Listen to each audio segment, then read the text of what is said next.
what makes a good hitter with runners in scoring position, and why has Gabby Arias really done a good job of stepping into that role? Yeah, I think it varies for different people, obviously, but I think a lot of times when you have a runner scoring position, you have a task.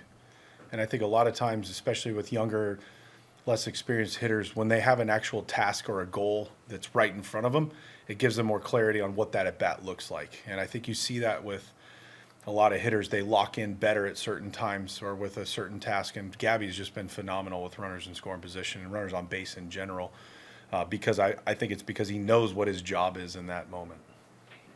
Lost in the shuffle of last night's game, obviously. Quan with the leadoff homer. How good was it to just see him get that swing? Yeah, Kwani, obviously the last road trip wasn't himself, and so I think for him to be able to get on time and get a fastball in the air to right field, that can be the one swing that kind of gets you locked back in. And we saw it a second at bat, had the line drive to center, great play by their guy. But we go when Kwani goes, and it's just good to see him kind of release the pressure there.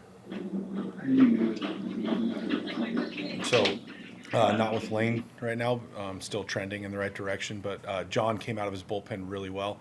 He'll be throwing 3 innings tomorrow night in Lake County.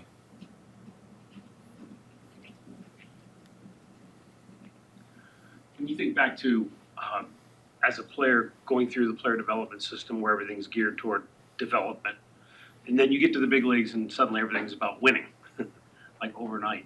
How long did it take you to be able to flush the night before and move on to the next game?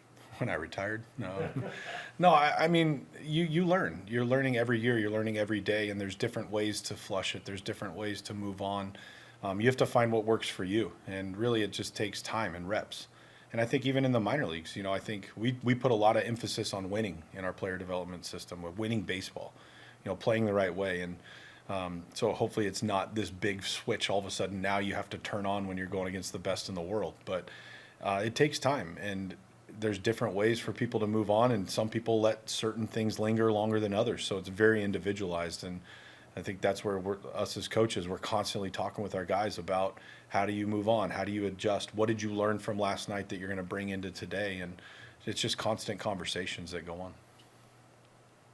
Have you seen it? Did you see it all change during your career, from talking it over amongst the boys to the first thing everybody did when they got in the clubhouse was go to their phone? Yeah, cell phones have definitely changed the clubhouse dynamic, but I think, as we get to the field so much earlier now than we used to, and I think, when I first came up, you get to the field, you do your work, and then you hang out for an hour after the game, and that's kind of died down. And I don't know which is better, but guys are always talking. When they get here early, you hear them talking about last night. You hear them talking about tonight. So that's still happening, but maybe that process of getting over. I had a coach, I think I've shared this with you all. I had a coach say, don't get in the shower after the game until you're ready to wash the day off. And so some nights I'd sit at my locker for 5 minutes. Sometimes I'd sit there for 2 hours. You don't want to go home with anything lingering over you from that night's game. And, but everybody processes differently. Cabrera is coming off his best outing of the season. He's been really good all year. What stands out to you about him? His electric stuff. The fastball and the split are really close together in speed, and they go 2 different directions. So I think it makes you have to make a decision really quickly. And he's got really good stuff. He throws a lot of strikes, and obviously he's a presence on that mound. It's a tough angle coming. It's a very steep angle coming in.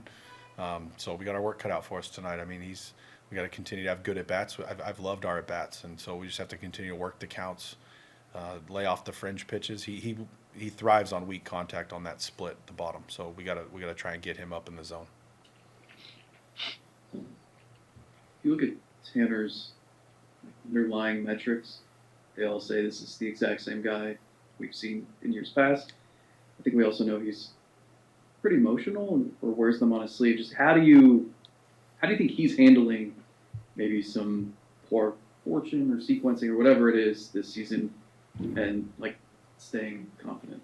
I think, watching any player evolve throughout their career, they're going to have ups and downs and highs and lows. They're going to have seasons where kind of just cruise through it, and they're going to have other seasons where it's a fight every single time out. And Tanner's kind of experiencing that a little bit, that fight. And the thing I love about Tanner is when he takes the mound every 5 days, he's confident and he's ready to go. And, you know, he's gotten hit hard at times. He's left some pitches over the middle. He's had some long at bats where he ended them in the past. And sometimes that can mess with you. But I think the way Tanner has handled himself this year has been phenomenal. And he's an emotional guy. He pitches with his emotions, you know, outside of his sleeve. And, but Tanner's our guy. And when he takes the mound, we're confident that we're going to have a great opportunity to win that night.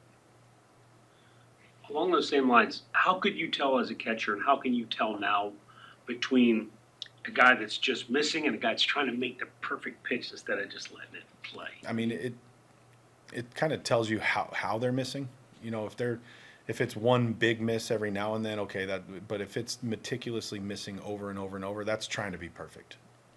You know, I think if it works 0-0 and 0-1, it's going to work 0-2. And I think really for Tanner, that's been he's getting to 0-2 faster than anybody in the league probably. And it's that put away pitch where he's trying to be so perfect. And he's been working on just pitching. And I think for Tanner, he just has to go pitch.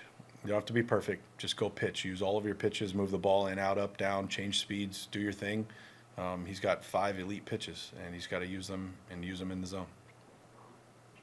What were the conversations like? Santana would play third base before, right? We see him out there taking grounders. So how do you kind of get to that decision last time to say go out there? Yeah, I mean, obviously in a lopsided game like that where, you know, once they scored the 8th and 9th run, we knew we were going to go to Hedgie in the 9th if the score stayed that way. So I just asked him, I said, hey, Los, do you want to play third if we bring Hedgie into pitch? And he said, yeah. He got a smile on his face and said, yeah. I mean, you don't want to lose. You don't want to lose ever. But when you're in a game like that, let's have some fun. Let's end the night on a fun note. Hedgie saved the bullpen an inning. And Los, you want to go play some third? He's been taking ground balls, getting his work in on his off days. So just, you ask somebody like that to do it. You don't tell them.